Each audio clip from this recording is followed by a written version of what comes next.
This is the ultimate camera settings cheat sheet for landscape photography. And in this video, I'll show you every crucial setting I changed to capture pristine landscapes. To start off, let's talk about this switch here. This is the AF/MS switch on my lens, and when I'm shooting landscapes, this switch is always in manual focus. By having the camera in manual focus, this helps to achieve a few things. First off, manual focus is perfect when shooting still subjects while our camera is still, as we can accurately and reliably get focus every time. Because with landscape photography, we want to set our focus and leave it there when capturing a composition. And I know a lot of you guys in the comments, right as I'm saying this, are going to be typing out, but autofocus is more accurate and more reliable. While yes, it can be faster than grabbing manual focus, it's definitely not convenient for landscape photography in particular, as autofocus can miss, especially when the weather outside isn't great and your subject that you want to shoot is covered by overcast conditions. And most of the time, when you half press your shutter button, the camera will try to autofocus,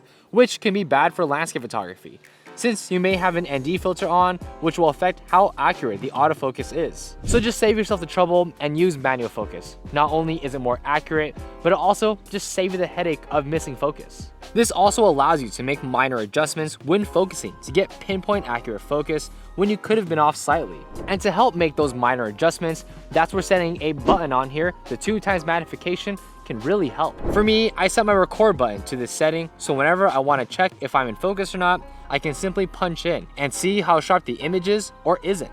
From there, I can make minor adjustments to the manual focus to ensure sharpness throughout the photo. For this setup, I highly recommend using a button close to the shutter button, or if you don't use your AF on button, you can change that button as well. This single change has made getting accurate focus so much easier, and I highly recommend making this change ASAP. The next thing I focus on are my exposure settings, which would be the aperture, ISO, and shutter speed. So let's start with aperture. When it comes to aperture, I always set it to f8 and leave it there. F8 allows you to get sharp images, corner to corner, with more than enough depth of field for everything to be in focus from the foreground to the background. You also avoid diffraction, as having a super stop down aperture like f22 will make the images soft and lose sharpness throughout the image. And although f22 is convenient for long exposures, it's not that great for getting the sharp images that you're looking for. But you might also think, well, why not a bright aperture like f1.8? Although using a bright aperture for a niche like portrait is cool because you can blow out the background, this would be detrimental for landscape photography, as you create a shallow depth of field, which would cause your photos to not be in focus from the foreground to the background. A bright aperture would also make it difficult to capture long exposures, as you generally want less light to come into your frame, since you'll be using a slow shutter speed that tends to increase your exposure. This is why I'm always setting my aperture to f8, leaving it there and forgetting about it, and I highly advise you to do the same. The next setting is ISO, and for this one, it's a very similar story. 99% of the time, I'm setting it at the base ISO, which for me is ISO 100, and leaving it there.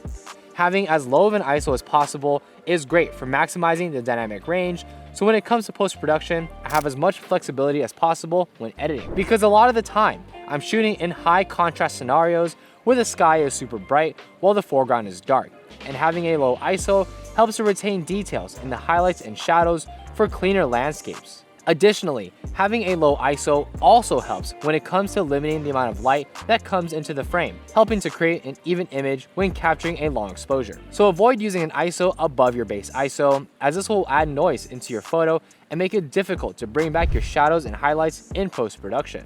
And last but not least is your shutter speed, which isn't as straightforward as your aperture and ISO. Since when you're not shooting anything moving, you'll set your aperture to f8, ISO to 100, then change the shutter speed so you create an even exposure. But there will also be times when you have to use a long exposure. For example, when you're by a body of water or there's moving clouds in the sky, a long exposure can help add a dynamic element to the photo. Let's say you're by the ocean and you're close to the water.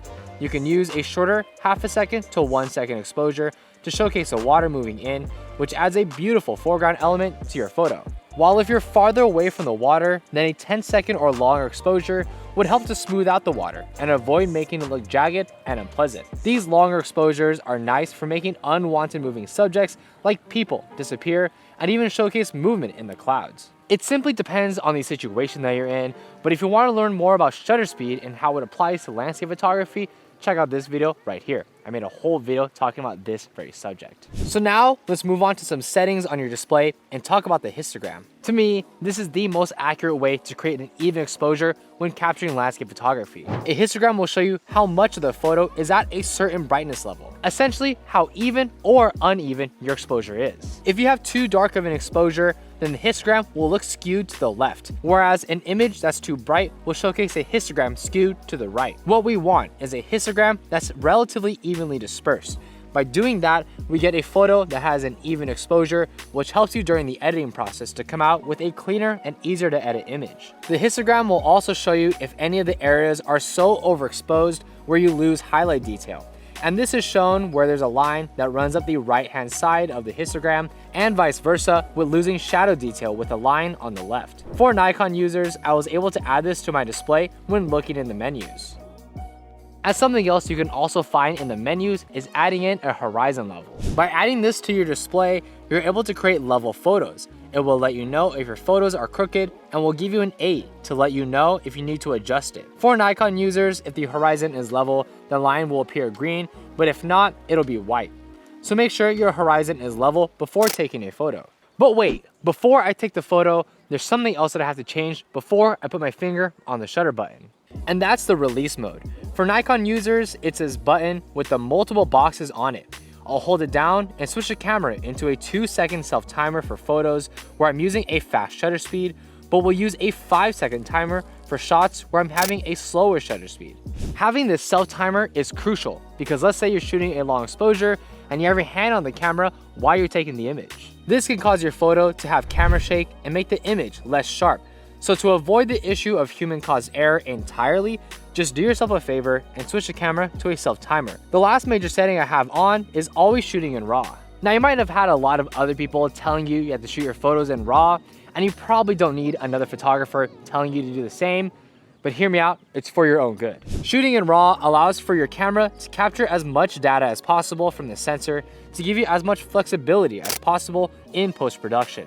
This allows you to bring down the highlights, bring up the shadows, and adjust colors with minimal loss of detail. Especially if you're going to be editing your photos, having your camera set to RAW over JPEG is super important.